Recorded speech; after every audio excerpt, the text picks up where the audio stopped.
बिस्मिल्लाहिर्रहमानिर्रहीम। अस्सलाम वालेकुम स्टूडेंट्स, कैसे हैं आप सब। उम्मीद है आप सब खैरियत से होंगे। आज हम लोग करने जा रहे हैं चैप्टर नंबर 10 क्लास 10 फिजिक्स और उसके न्यूमेरिकल। पहला न्यूमेरिकल 10.1 मैंने सोल्व किया हुआ है। मैं आपको पहले इसका डाटा पढ़ के सुनाता हूँ, फिर साथ साथ इसको समझाता हूँ। The time period of a simple pendulum is 2 second. एक सिंपल पेंडुलम है, जिस तरह ये मैंने आपके सामने बनाया है। इसका टाइम पीरियड दिया हुआ है। टाइम पीरियड को कैपिटल टी से डिनोट करते हैं, वो 2 सेकंड है। What will be its length on earth.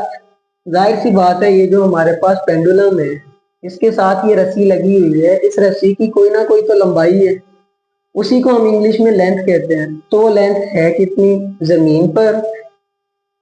What will be the length on the moon. और वही जो हमारे पास पेंडुलम है, उसकी रस्सी की लंबाई मून पर कितनी होगी, चांद पर कितनी होगी, ये हमने फाइंड करना है। लेंथ ऑफ कोई भी हमारे पास रस्सी है, लेंथ ऑफ पेंडुलम कह लें, ठीक है। और साथ हमने लेंथ ऑफ पेंडुलम अर्थ पर भी फाइंड करनी है और लेंथ ऑफ पेंडुलम मून पर भी फाइंड करनी है। अच्छा, तो if Gm is equal to Ge/6, जो हमारे पास ग्रेविटेशनल एक्सेलरेशन है ना, वो चांद पर कितना है, जितना जमीन पर है ना, अगर उसको डिवाइड कर दें 6 पर। जमीन पर ग्रेविटेशनल एक्सेलरेशन हमारे पास होता है 10 मीटर पर सेकेंड स्क्वायर। तो Ge की जगह पर 10 पुट कर देंगे, डिवाइड कर रहा है 6 पर, उसको डिवाइड करेंगे तो जो ग्रेविटेशनल एक्सेलरेशन मून पर आएगा ना, वो 1.6 मीटर पर सेकेंड स्क्वायर आएगा। चलते हैं इसके फार्मूले की तरफ। फार्मूला टाइम पीरियड का आप लोगों ने पढ़ा होगा। T is equal to 2 pi square root L over G। L यहाँ पर लेंथ है और G यहाँ पर हमारे पास ग्रेविटेशनल एक्सेलरेशन है। पहला पोर्शन मैंने सोल्व किया, उसके लिए मैंने ये वाला फार्मूला कहाँ से लगा लिया, लिखा तो मैंने ये वाला है। तो ये वाला फार्मूला मैंने यहाँ से बनाया, 2 pi is equal to L over G। इसी को अगर हम लोग थोड़ा सा, क्योंकि हमें लेंथ चाहिए ना, लेंथ स्क्वायर रूट के अंदर पड़ी हुई है, तो स्क्वायर रूट को खत्म करने के लिए हम दोनों तरफ स्क्वायर रूट ले लेंगे।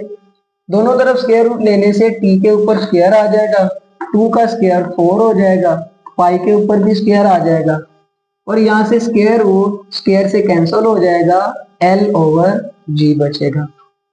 यहाँ पर हमें L चाहिए ना, G डिवाइड कर रहा है, इसको इक्वल की दूसरी तरफ ले जाऊंगा तो t स्क्वायर के साथ मल्टीप्लाई करेगा। 4 पाई स्क्वायर L के साथ मल्टीप्लाई कर रहा है, अगर इक्वल की दूसरी तरफ ले आऊंगा तो डिवाइड करेगा। तो ये हमारे पास फार्मूला रेडी हो जाता है। हमने फाइंड करनी है। टाइम पीरियड 2 था, 2 के ऊपर स्क्वायर आ जाएगा। Ge की वैल्यू 10 है, पाई की वैल्यू 3.14, उसके ऊपर स्क्वायर है तो इस रकम के ऊपर भी स्क्वायर आ जाएगा। 2 का स्क्वायर करें तो 4 हो जाता है, 4 को 10 से मल्टीप्लाई कर दें तो 40 आ जाता है। 3.14 का स्क्वायर लें तो 9.8596 आ जाता है। 4 1 द 4, 4 10 द 40। अगर आप इसको डिवाइड करें तो टाइम पीरियड आ जाता है 1.014 मीटर, क्योंकि लेंथ का यूनिट मीटर होता है। यहाँ पर जो बुक वाले ने आंसर दिया है ना, वो 1.02 मीटर लिखा हुआ है।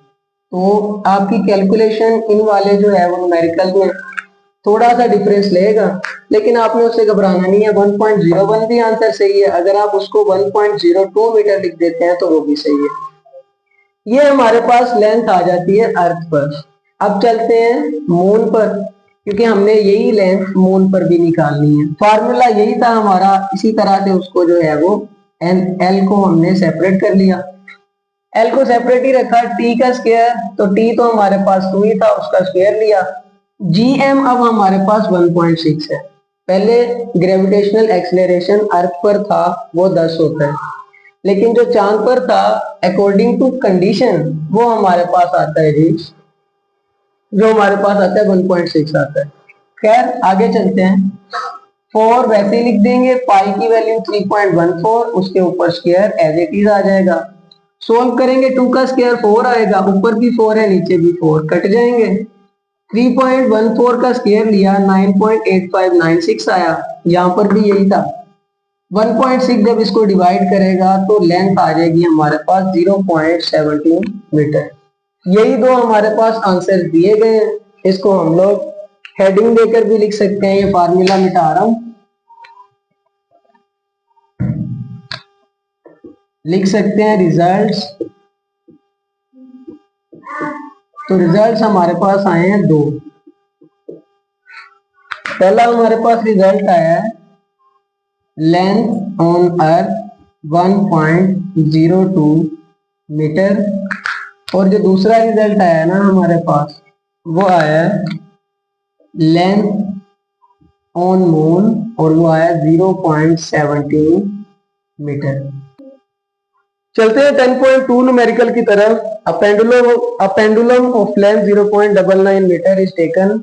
एक पेंडुलम है जिसकी लेंथ हमें दी गई है 0.99 metre. Taken to the moon by an astronaut, उसे खलाबाज जो है चांद पर ले जाता है। The period of the pendulum is 4.9 second, और उस टाइम पीरियड का, उस पेंडुलम का टाइम पीरियड क्या है जी, t is equal to 4.9 second. हमें क्या फाइंड करना है, what is the value of g on the surface of the moon. हमने चांद पर ग्रेविटेशनल एक्सेलरेशन की कीमत निकालनी है। कैसे निकालेंगे, फाइंड करना है हमने gravitational acceleration on moon question mark.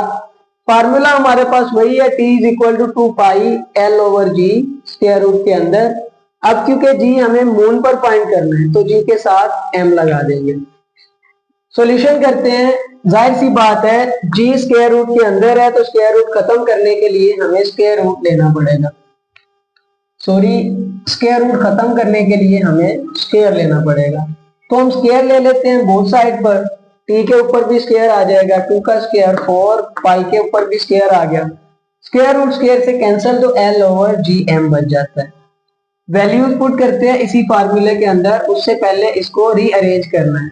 हमें gm चाहिए। अगर ये डिवाइड कर रहे इक्वल की दूसरी तरफ जाएगा तो टी स्क्वायर के साथ मल्टीप्लाई करेगा। टी स्क्वायर को अगर आप इधर ले आए तो यहाँ पर आके डिवाइड कर जाएगा। सिंपल आपने किया कि gm को टी स्क्वायर की जगह पर ले गए और टी स्क्वायर को gm की जगह पर ले आए। तो हमारे पास ये इस तरह से फार्मूला बन जाता है। वैल्यूज पुट करते हैं। पाई की वैल्यू 3.14, उसके ऊपर स्क्वायर, एल की वैल्यू 0.99, टी 4.99 था, उसके ऊपर स्क्वायर है तो 4.9 का भी स्क्वायर आ जाएगा। इसको आप 4.9 लिख सकते हैं। डाटा में भी यही है, मुझसे गलती से लिखा गया। अच्छा, आगे सोल्व करते हैं। 3.14 का स्क्वायर लें तो 9.8596 आता है।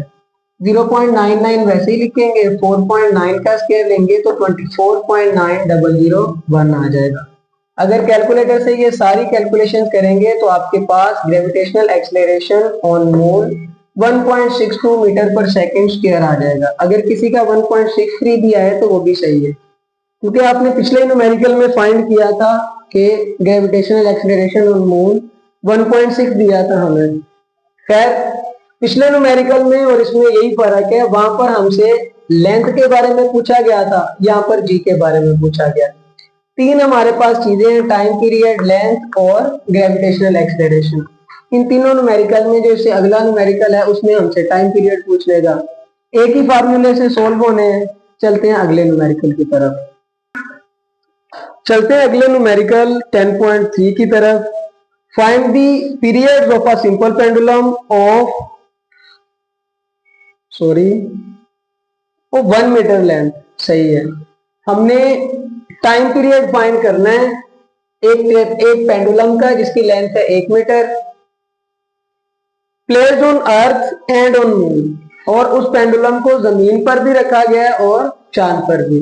तो मतलब जो हमें टाइम पीरियड चाहिए अर्थ के लिए भी चाहिए और टाइम पीरियड मून के लिए भी चाहिए। अच्छा जी, the value of g on the surface of moon is 1/6 of its value on earth. ये वही चीज हमें पहले वाली बता दी गई है जो हमने पहले न्यूमेरिकल में की थी। तो वहां पर मैंने जी की वैल्यू निकाली थी, मून पर वो 1.6 आई थी, तो यही मैं यहाँ पर लिखूंगा। वैसे इसकी जो एक्यूरेट वैल्यू ली जाती है ना 1.66 मीटर पर सेकेंड स्क्वायर ली जाती है, लेकिन अकॉर्डिंग टू कंडीशन हमारे पास यही आता है। अगर आपने कोई आंसर का मसला है तो आप 1.66 वैल्यू रखकर भी यानी कि सोल्व कर सकते हैं। चलते हैं न्यूमेरिकल की तरफ। लेंथ हमें दी गई है 1 मीटर। जो ग्रेविटेशनल एक्सीलरेशन मून पर है 1.6, ग्रेविटेशनल एक्सीलरेशन जमीन पर 10 मीटर पर सेकंड स्क्वायर होता है। फाइंड हमने करना है time period on earth, time period on moon. ये दो टॉपिक हमें दिए गए हैं। अगर टाइम पीरियड का फार्मूला तो वही है t is equal to 2 π L/g। अगर अर्थ पर फाइंड करना है तो t के साथ भी e लगा देंगे और g भी फिर हमारे पास अर्थ के लिहाज से ही आएगा। वैल्यूज पुट करते हैं।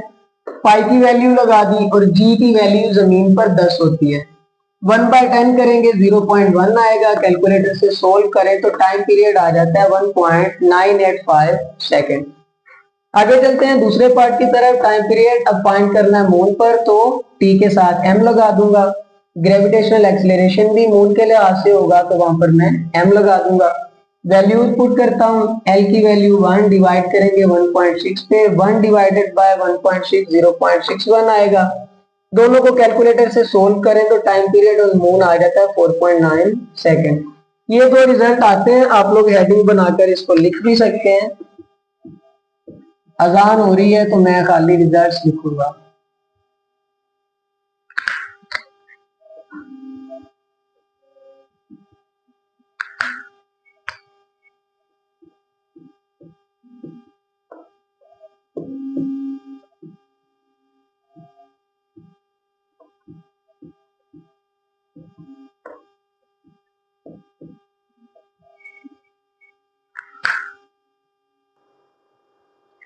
चलते हैं 10.4 न्यूमेरिकल की तरफ।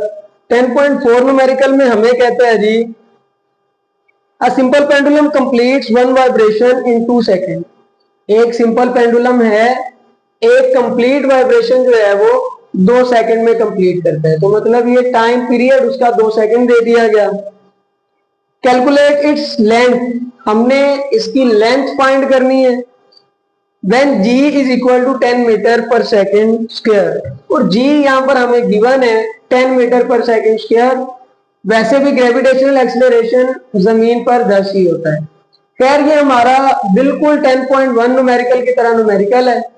उसमें तो लेंथ मून पर भी पूछी थी और अर्थ पर भी, यहाँ पर सिर्फ अर्थ पर पूछी है। तो वही जो है वो सारा फार्मूला रहेगा और वही आंसर आएगा जो वहां पर आया था। मुझे नहीं पता इन्होंने दोबारा इसको रिपीट क्यों किया। टाइम पीरियड 2 सेकेंड है। जी 10 मीटर पर सेकेंड स्क्वायर, हमने फाइंड करनी है लेंथ। फार्मूला लगाते हैं t is equal to 2 π√L/g। G और L ये दोनों हमारे पास पड़े हुए हैं स्क्वायर रूट के अंदर। L हमने फाइंड करना है तो इसे स्क्वायर रूट से बाहर निकालने के लिए स्क्वायर लेंगे, तो स्क्वायर स्क्वायर रूट से कैंसिल हो जाएगा, लेकिन t के ऊपर भी स्क्वायर आ जाएगा। 2 का स्क्वायर 4, पाई के ऊपर भी स्क्वायर और L/g स्क्वायर रूट से बाहर आ जाएंगे। फार्मूला रीअरेंज करते हैं। हमें यहां से L चाहिए, g डिवाइड कर रहा है इक्वल की दूसरी तरफ जाएगा तो t स्क्वायर से मल्टीप्लाई, 4 पाई स्क्वायर L से मल्टीप्लाई कर रहा है इक्वल की दूसरी तरफ जाएगा तो डिवाइड हो जाएगा। लेफ्ट वाली साइड को राइट पे लिख लिया और राइट वाली को लेफ्ट पे लिख लिया। t 2 था उसके ऊपर स्क्वायर है तो 2 का स्क्वायर 4 आ जाएगा हमारे पास, 10 साथ मल्टीप्लाई कर रहा था। 4 इंटू 3.14 स्क्वायर है, 3.14 का स्क्वायर लूंगा तो 9.8596 आएगा। मेरे ख्याल में ये आप चौथी मर्तबा ले चुके हैं। ऊपर भी 4 नीचे भी, ये दोनों तो कट जाएंगे तो 10 डिवाइड करेगा 9.8596 से, लेंथ आ जाएगी हमारे पास 1.02 मीटर। और यही सेम लेंथ हम लोगों ने 10.1 न्यूमेरिकल में भी फाइंड की थी जब जमीन पर लेंथ फाइंड की थी। चलते हैं अगले न्यूमेरिकल 10.5 की तरफ। इसका डाटा पढ़ने की जरूरत नहीं, वैसे ही मैं आपको बता देता हूं। नंबर ऑफ वेव्स दिए गए हैं 100, टाइम पीरियड है 20 सेकेंड। लैम्डा हमें दिया गया है कि जो हमारे पास वेव की लेंथ है ना, ये लैम्डा ये होता है।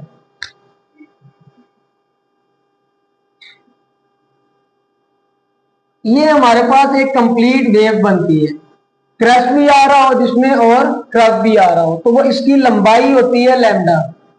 वो कह रहा है लैम्डा हमें गिवन है, वो कितना दिया गया है जी 0.06 मीटर। वैसे तो सेंटीमीटर में था क्योंकि सेंटीमीटर को मीटर में बदलना हो तो उसे 100 पे डिवाइड करते हैं।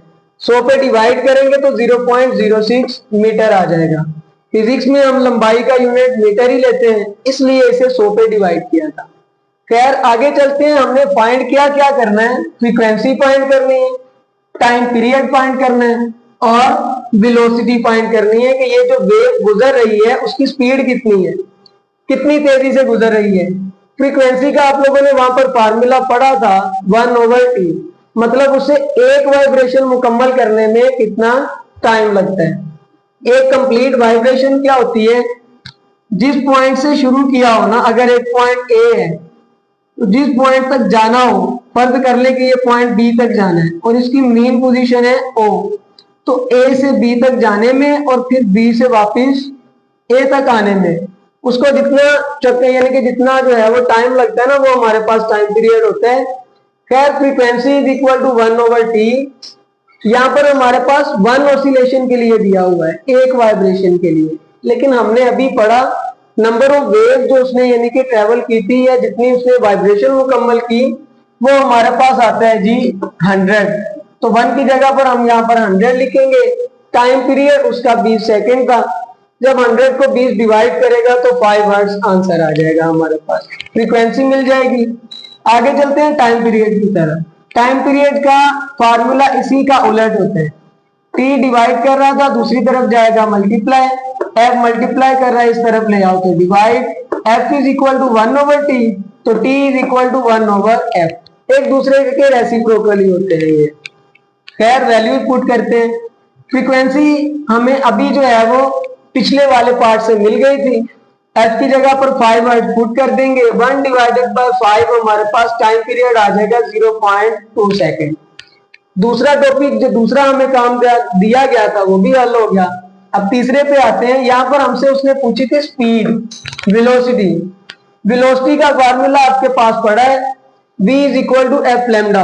आप लोगों ने 9th क्लास में किया हुआ है और 10th क्लास में तो खैर ये पहले चैप्टर में हमारे पास ये टॉपिक आता है, सॉरी 10th क्लास में ये हमारे पास टॉपिक है। तीसरे का ये देखें, v is equal to F lambda. Frequency 5 थी वो हमें दी हुई है, लैम्डा 0.06 था। इन दोनों को मल्टीप्लाई करवाएंगे तो वेलोसिटी मिल जाएगी जी 0.3 मीटर पर सेकेंड। रिजल्ट्स को अगर हम लोग लिख देंगे, पहले का रिजल्ट फ्रीक्वेंसी 5 हर्ट्ज, दूसरा टाइम पीरियड था 0.2 सेकेंड, तीसरी थी वेलोसिटी 0.3 सेकेंड। हम लोग कर रहे हैं जी चैप्टर नंबर 10 के न्यूमेरिकल क्लास 10 के लिहाज से। उसके पहले 5 न्यूमेरिकल करवा दिए, अगली वीडियो में इंशाल्लाह अगले 5 न्यूमेरिकल करेंगे। तब तक के लिए अल्लाह हाफिज।